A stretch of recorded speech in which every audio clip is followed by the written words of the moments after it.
새벽 3시, 은서는 자신이 선을 넘고 있다는 걸 알았다. 병원 복도는 소독약 냄새와 형광등 윙윙거리는 소리로 가득했다. 야간 근무를 마친 최은서는 탈의실에서 간호복을 벗으며 핸드폰을 켰다. 메시지는 없었다. 김도현에게서 온 연락은 오후 6시가 마지막이었다. 오늘 좀 늦을 것 같아. 먼저 자. 은서는 화면을 내리며 지난 일주일의 기록을 떠올렸다.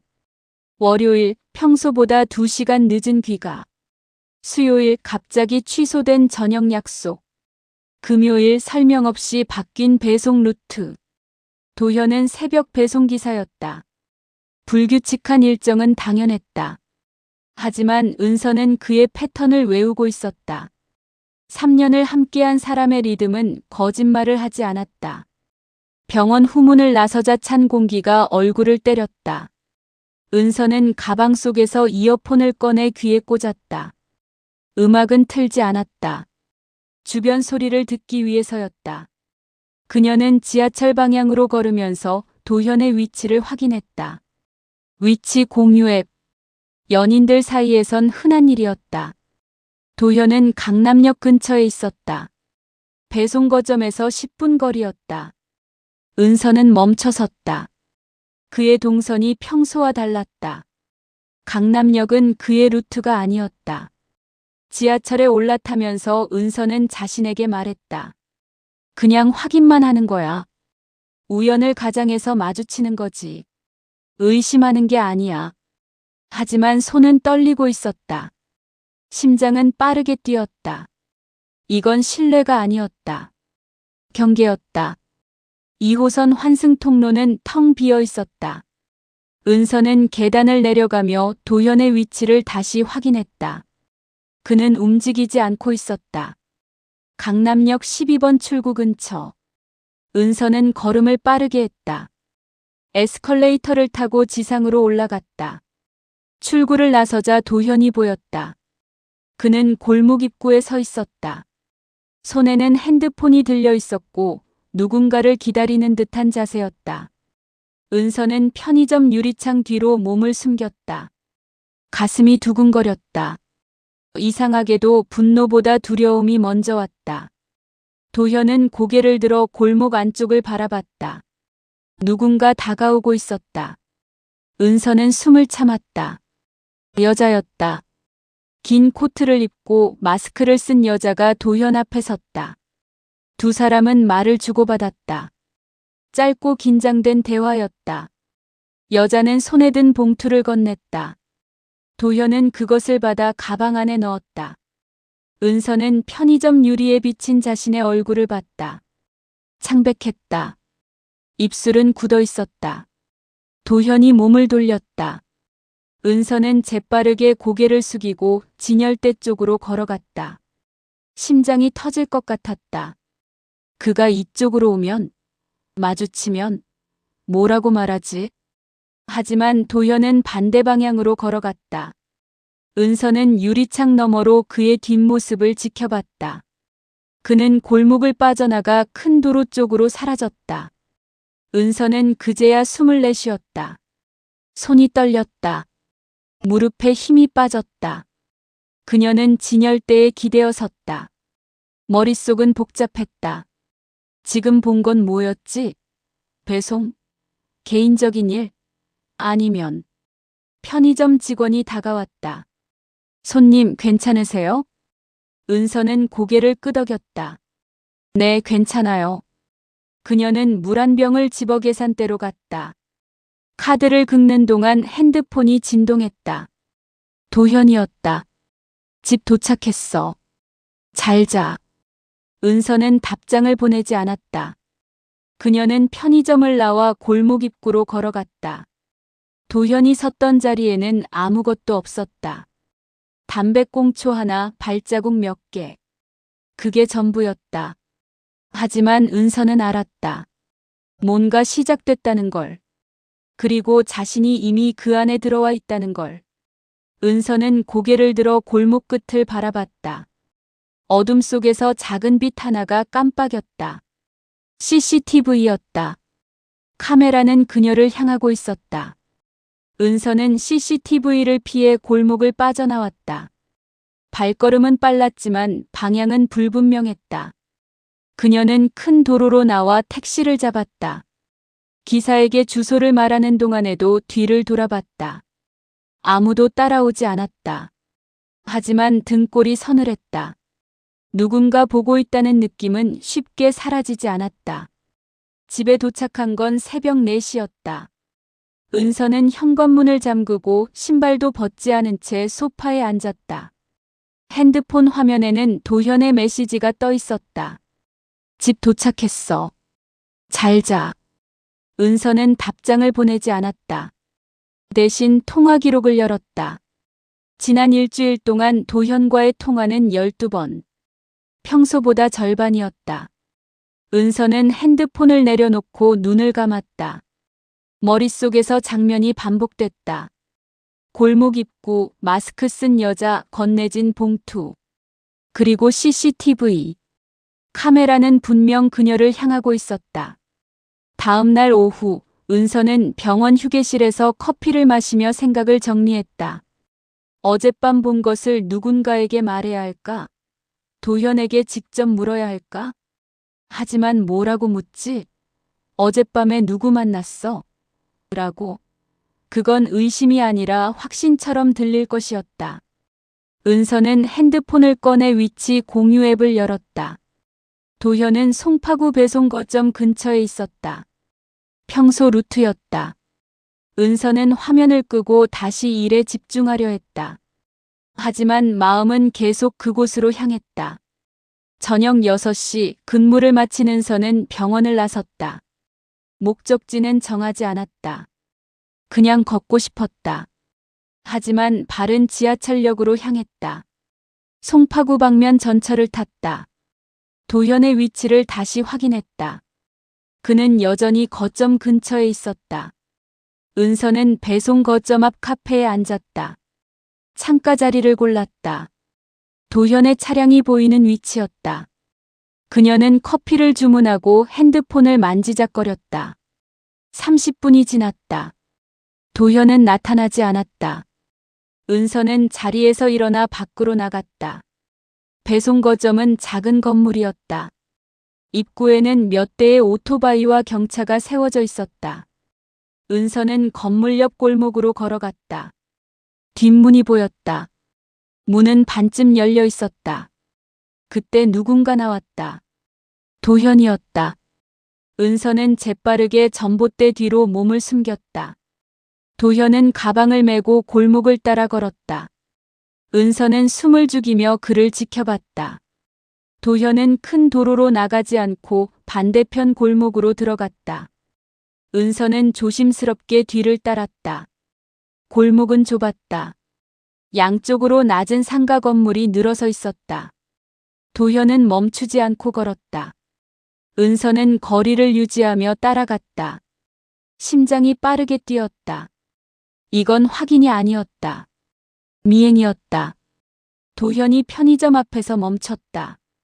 은서는 재빠르게 구석으로 몸을 숨겼다. 도현은 핸드폰을 꺼내 통화를 시작했다. 목소리는 들리지 않았다. 하지만 표정은 긴장돼 있었다. 통화를 끝낸 도현은 다시 걸었다. 은서는 따라갔다. 골목이 끝나고 작은 공원이 나타났다. 도현은 벤치에 앉았다. 은서는 공원 입구 나무 뒤에 섰다. 도현은 가방에서 무언가를 꺼냈다. 어제 받았던 봉투였다. 은서는 눈을 가늘게 떴다. 도현은 봉투를 열어 안을 확인했다. 그리고 다시 가방에 넣었다. 그가 고개를 들었다. 은서는 본능적으로 몸을 낮췄다. 그때 핸드폰이 진동했다. 은서는 황급히 핸드폰을 꺼냈다. 모르는 번호였다. 문자 메시지였다. 그 사람과 거리를 두세요. 손이 얼어붙었다. 은서는 주변을 둘러봤다. 공원에는 도현 외에 아무도 없었다. 하지만 누군가 보고 있었다. 메시지를 보낸 사람은 지금 이 순간을 알고 있었다. 은서는 핸드폰을 쥔 채 뒤를 돌아봤다. 골목 입구에 CCTV가 있었다. 카메라는 공원을 향하고 있었다. 은서는 천천히 몸을 일으켰다. 공원을 벗어나 큰 도로로 나갔다. 다리에 힘이 없었다. 그녀는 택시를 잡아 타고 집으로 향했다. 차 안에서 다시 메시지를 확인했다. 그 사람과 거리를 두세요. 발신자는 알 수 없었다. 차단할 수도 없었다. 집에 도착해서도 은서는 불을 켜지 않았다. 어둠 속에 앉아 창밖을 바라봤다. 도현을 지키려던 선택이 이제는 자신을 위험으로 몰아넣고 있었다. 의심은 이제 공포로 바뀌었다. 은서는 핸드폰을 내려놓고 깊게 숨을 들이마셨다. 한 가지는 분명했다. 누군가 그녀를 지켜보고 있었다. 그리고 그 누군가는 도현에 대해 알고 있었다. 은서는 창밖 거리를 내려다봤다. 멀리 가로등 아래 한 사람이 서 있었다. 얼굴은 보이지 않았다. 하지만 시선은 느껴졌다. 은서는 그날 밤 잠들지 못했다. 창밖을 계속 확인했다. 가로등 아래 있던 사람은 사라졌다. 하지만 불안은 남아 있었다. 은서는 커튼을 쳐도 시선이 느껴지는 것 같았다. 핸드폰은 무음으로 해놨지만 화면은 계속 켜졌다. 도현에게서 온 메시지였다. 내일 시간 되면 저녁 같이 먹자. 은서는 답장하지 않았다. 새벽 5시 은서는 소파에서 일어나 부엌으로 갔다. 물을 한 잔 마시고 창문을 열었다. 차가운 공기가 들어왔다. 정신이 조금 맑아졌다. 그녀는 핸드폰을 들고 받은 메시지함을 다시 열었다. 그 사람과 거리를 두세요. 발신 시각은 어제 저녁 8시 13분. 공원에서 도현을 지켜보던 바로 그 순간이었다. 은서는 번호를 저장하려 했지만 멈췄다. 대신 메시지를 캡처해서 별도 폴더에 넣었다. 증거가 필요할지도 몰랐다. 출근길, 은서는 평소와 다른 경로를 택했다. 큰 도로 대신 골목을 지나갔다. 뒤를 자주 돌아봤다. 따라오는 사람은 없었다. 하지만 CCTV는 어디에나 있었다. 편의점 앞, 골목 모퉁이, 건물 입구. 카메라들은 각자의 방향을 향하고 있었다. 평소엔 신경 쓰지 않았던 것들이 이제는 전부 감시처럼 느껴졌다. 병원에 도착해 라커룸에서 옷을 갈아입을 때 은서는 문득 기억 하나를 떠올렸다. 4년 전 겨울, 국경 근처 작은 마을에서 의료봉사를 갔을 때였다. 한 남자가 은서에게 핸드폰을 맡겼다. 하루만 보관해 주세요. 다시 찾으러 올게요. 남자는 돌아오지 않았다. 은서는 핸드폰을 일주일 동안 보관했다. 그러다 누군가 찾아왔다. 남자가 아니었다. 정장을 입은 사람이었다. 그는 명함도 주지 않고 핸드폰만 가져갔다. 감사합니다라는 말과 함께. 은서는 그때의 느낌을 지금도 기억했다. 불안과 안도가 뒤섞인 감정. 자신이 뭔가 위험한 일에 연루됐다가 빠져나온 것 같은 느낌. 그 핸드폰에 저장된 번호 하나를 은서는 메모해뒀었다. 이유는 몰랐다. 본능이었다. 그 번호를 어디에 적어뒀더라. 은서는 근무 중에도 그 기억을 떠올렸다. 점심시간 그녀는 병원 지하 물품 보관실로 내려갔다. 개인 사물함이 있는 곳이었다.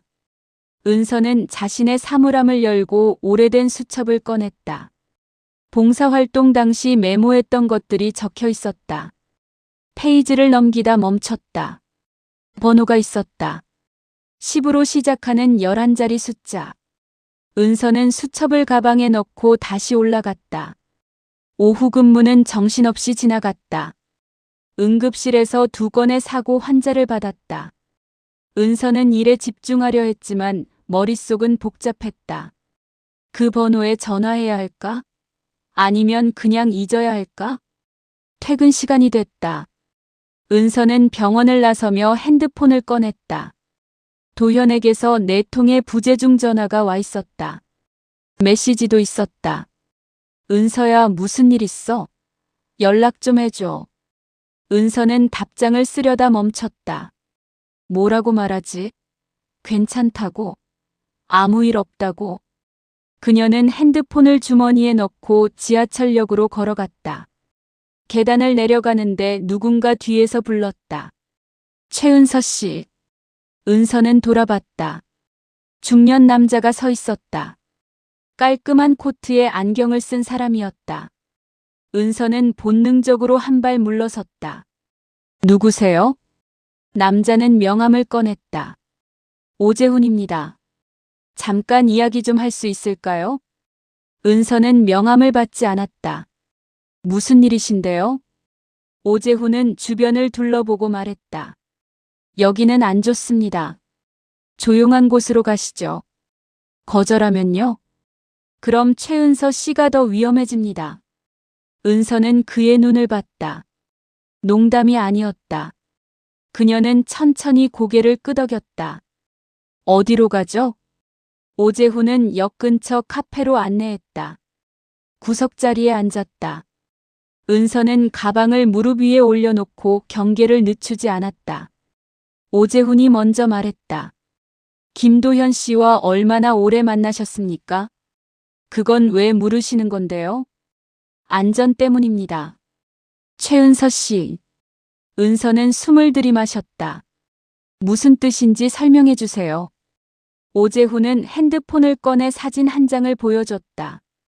은서가 어제 공원에서 찍힌 사진이었다. 나무 뒤에 숨어 도현을 지켜보던 모습. 은서는 숨이 막혔다. 누가 찍은 건데요? 중요한 건 누가 찍었냐가 아닙니다. 왜 찍혔냐입니다. 은서는 사진을 보며 물었다. 도현이가 뭘 한 건가요? 아직 아무것도 하지 않았습니다. 하지만 곧 하게 될 겁니다. 그리고 최은서 씨도 연루될 겁니다. 무슨 소리예요? 오재훈은 핸드폰을 걷었다. 4년 전 국경 근처에서 맡아뒀던 핸드폰 기억하시죠? 은서는 얼어붙었다. 그 일을 어떻게 알지? 오재훈이 말을 이었다. 그 핸드폰 주인은 지금 해외에 있습니다.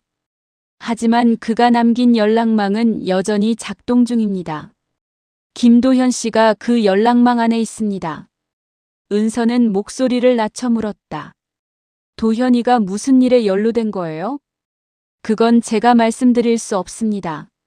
하지만 한 가지는 확실합니다. 지금 거리를 두지 않으면 최은서 씨도 표적이 됩니다. 은서는 고개를 저었다. 안 믿어요. 오재훈은 자리에서 일어났다. 믿지 않으셔도 됩니다.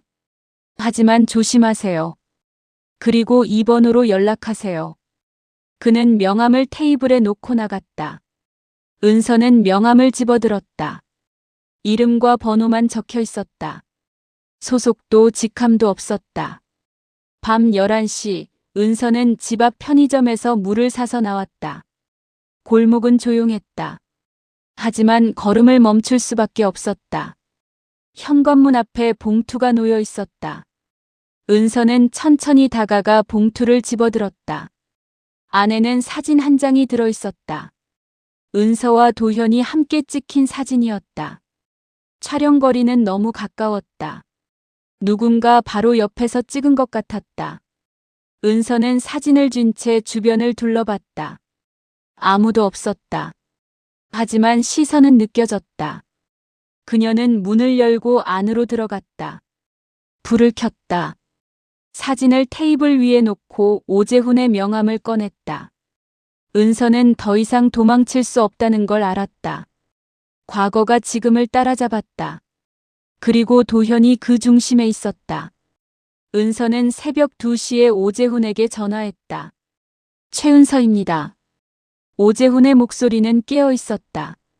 기다리고 있었습니다. 만나야겠어요. 지금 당장. 어디서 만날까요? 은서는 주소를 말했다. 병원 근처 24시간 카페였다. 30분 후 그녀는 그곳에 앉아 있었다. 손에는 사진이 들려 있었다. 도현과 함께 찍힌 그 사진. 오재훈이 들어왔다. 그는 은서 맞은편에 앉았다. 보여주실 게 있나요? 은서는 사진을 밀어냈다. 이게 뭔가요? 오재훈은 사진을 집어들었다. 잠시 살펴보고 말했다. 경고입니다. 누구의? 그건 중요하지 않습니다. 중요한 건 이제 시간이 없다는 겁니다. 은서는 테이블에 손을 올려놓았다. 도현이한테 뭐라고 말해야 하죠? 아무것도 말하지 마세요. 그럼 어떻게 해요? 오재훈은 잠시 침묵했다. 김도현 씨를 지키고 싶으세요? 당연하죠. 그럼 제가 하는 대로 따라주세요. 질문하지 말고 의심하지 말고. 은서는 그의 눈을 봤다. 믿을 수 있나요? 선택의 여지가 없습니다. 은서는 천천히 고개를 끄덕였다. 오재훈이 말했다. 내일 아침 김도현 씨는 배송 중 경찰에 체포될 겁니다. 은서는 숨이 막혔다. 뭐라고요? 막을 수는 없습니다. 이미 시작됐습니다. 무슨 혐의로요? 명확하지 않을 겁니다. 절차도 빠를 겁니다. 하지만 위험하진 않습니다. 오히려 안전해질 겁니다. 은서는 일어서려 했다. 지금 무슨 말을? 앉으세요. 오재훈의 목소리는 단호했다. 최은서 씨가 움직이면 상황은 더 나빠집니다. 은서는 다시 앉았다. 손이 떨렸다. 오재훈이 말을 이었다. 김도현 씨는 모릅니다. 자신이 뭘 운반하는지, 누구를 위해 일하는지. 하지만 이용당하고 있습니다. 그를 꺼내는 유일한 방법은 잠시 격리하는 겁니다. 격리요? 경찰 조사 동안엔 안전합니다. 접근할 수 없으니까요. 은서는 고개를 저었다. 이해가 안 돼요. 이해하실 필요 없습니다. 그냥 기다려주세요. 은서는 입술을 깨물었다. 도현이한테 연락하면 안 되나요? 하지 마세요. 최은서 씨가 연락하는 순간 둘 다 위험해집니다. 은서는 눈을 감았다. 숨을 깊게 들이마셨다. 얼마나 기다려야 하죠? 이틀이면 충분합니다. 다음 날 오전 6시, 은서는 도현에게서 전화를 받았다. 받지 않았다. 메시지가 왔다. 은서야, 무슨 일 있어? 왜 연락 안 돼? 은서는 답장하지 않았다. 핸드폰을 엎어놓고 침대에 누웠다. 눈물이 났다. 오전 9시 병원에 출근했다. 일에 집중하려 했지만 되지 않았다. 손이 떨렸다. 환자 차트를 보다 실수할 뻔했다. 선배 간호사가 물었다. 은서야, 괜찮아? 은서는 고개를 끄덕였다. 네, 괜찮아요. 점심시간 은서는 휴게실에서 핸드폰을 확인했다. 도현에게서 온 연락은 없었다. 대신 모르는 번호로 문자가 와 있었다. 진행 중입니다. 오재훈이었다. 은서는 핸드폰을 쥔 채 창밖을 봤다. 하늘은 흐렸다. 오후 3시 은서는 오재훈에게 전화했다. 어떻게 됐어요? 예정대로입니다. 도현이는요? 안전합니다. 곧 연락할 겁니다. 제가 가면 안 돼요? 아직은 안 됩니다. 은서는 통화를 끊고 복도를 걸었다. 발걸음은 무거웠다. 가슴은 답답했다. 저녁 7시 도현에게서 전화가 왔다. 은서는 떨리는 손으로 받았다. 은서야.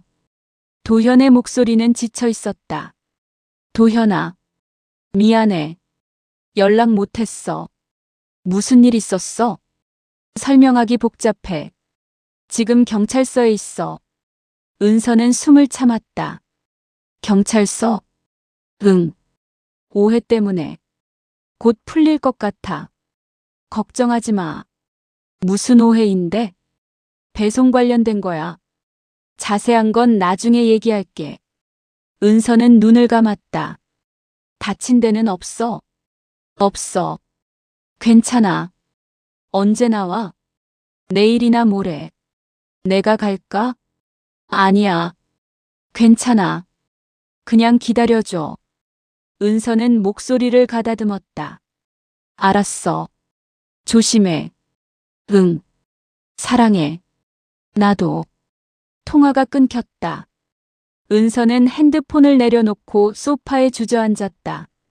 가슴이 조였다. 밤 10시 은서는 집 앞에 도착했다. 계단을 올라가는데 누군가 기다리고 있었다. 오재훈이었다. 왜 여기 계세요? 보여드릴 게 있습니다. 오재훈은 태블릿을 꺼냈다. 화면에는 CCTV 영상이 재생되고 있었다. 병원 주차장이었다. 날짜는 일주일 전. 은서가 퇴근하는 장면이 보였다. 그녀를 따라가는 사람도 보였다. 멀리서 찍고 있었다. 은서는 숨이 막혔다. 이게 뭐예요? 최은서 씨도 감시받고 있었습니다. 일주일 전부터. 왜요? 김도현 씨를 통해 접근하려던 겁니다. 은서는 화면을 보며 물었다. 이 사람은 누구예요? 아직 모릅니다. 하지만 찾을 겁니다. 오재훈은 태블릿을 껐다. 병원 CCTV 기록이 외부로 반출됐습니다. 누군가 최은서 씨의 동선을 추적하고 있었습니다. 은서는 벽에 기댔다. 그럼 저도 표적이었다는 거네요. 그렇습니다. 하지만 이제는 아닙니다. 왜요? 김도현 씨가 격리됐으니까요. 연결고리가 끊어진 겁니다. 은서는 고개를 들었다. 도현이가 풀려나면요? 그때는 달라질 겁니다. 준비할 시간이 생겼으니까. 은서는 천천히 숨을 내쉬었다. 고마워요. 아직 끝나지 않았습니다. 오재훈은 명함을 한 장 더 꺼냈다. 이 번호로 연락하세요. 24시간 받습니다. 은서는 명함을 받았다. 오재훈은 계단을 내려갔다. 은서는 현관문을 열고 안으로 들어갔다. 불을 켰다. 소파에 앉아 핸드폰을 봤다. 도현에게서 온 마지막 메시지가 떠 있었다. 사랑해. 은서는 답장을 보냈다. 나도 사랑해. 기다릴게. 그녀는 핸드폰을 내려놓고 창밖을 봤다. 거리는 고요했다. CCTV 불빛이 깜빡였다. 은서는 알았다. 누군가 모든 움직임을 알고 있었다.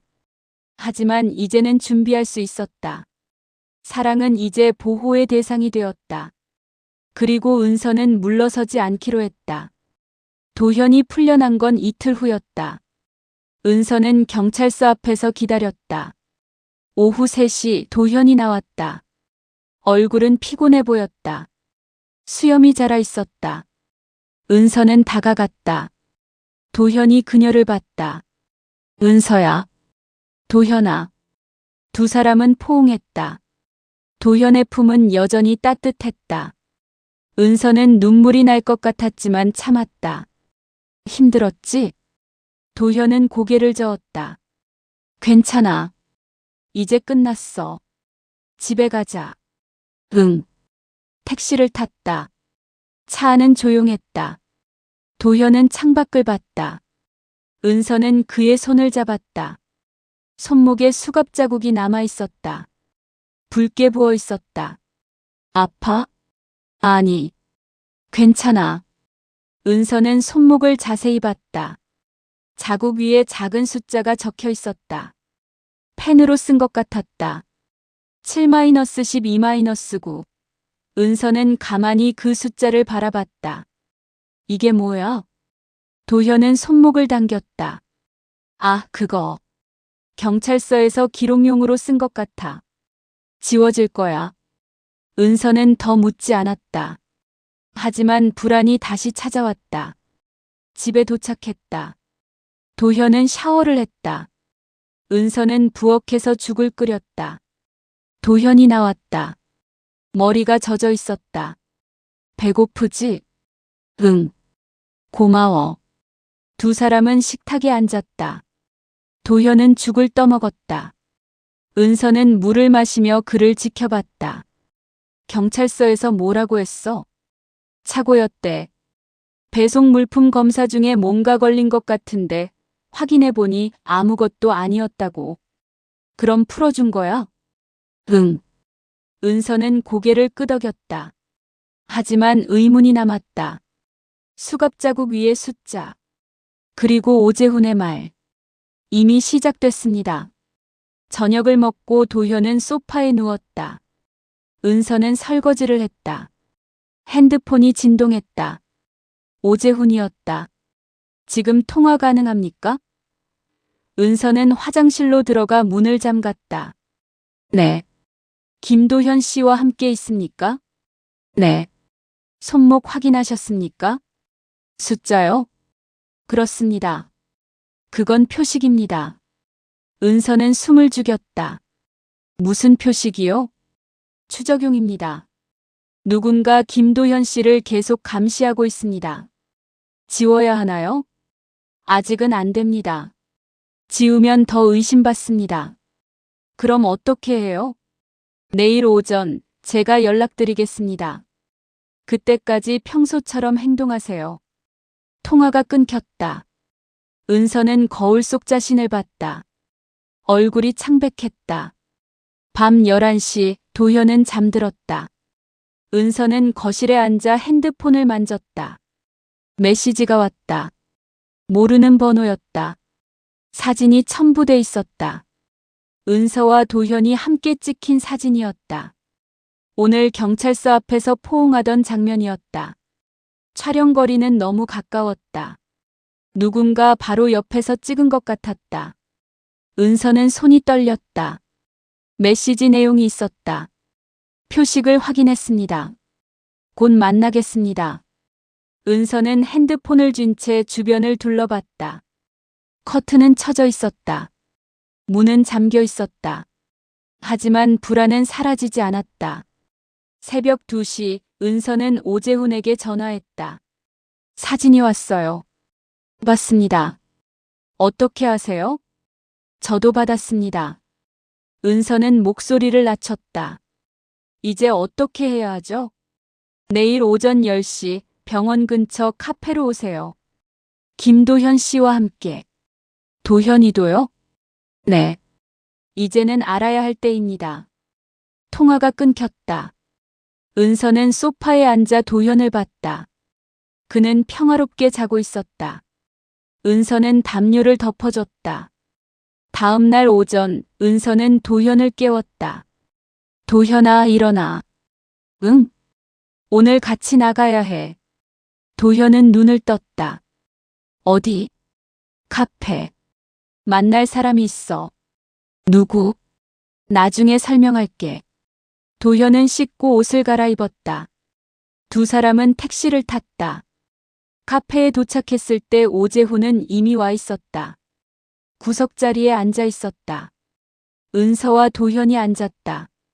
도현이 물었다. 누구세요? 오재훈이 명함을 내밀었다. 오재훈입니다. 도현은 명함을 받았다. 무슨 일이신데요? 오재훈은 태블릿을 꺼냈다. 화면에는 사진들이 있었다. 도현이 배송하던 장면, 골목에서 누군가를 만나는 장면, 경찰서에서 나오는 장면. 도현의 얼굴이 굳었다. 이게 뭡니까? 김도현 씨가 감시받고 있다는 증거입니다. 도현은 은서를 봤다. 은서야, 이게 무슨 일이야? 은서는 손을 잡았다. 설명 들어봐. 우리 둘 다 알아야 해. 오재훈이 말했다. 김도현 씨는 지난 3달 동안 배송 외에 다른 일을 하고 계셨습니다. 본인은 모르셨겠지만. 무슨 소리예요? 배송 물품 중 일부가 바뀌었습니다. 누군가 김도현 씨를 이용했습니다. 도현은 고개를 저었다. 말도 안 돼요. 오재훈은 사진 하나를 확대했다. 이 봉투 기억하십니까? 도현은 사진을 봤다. 골목에서 받았던 봉투였다.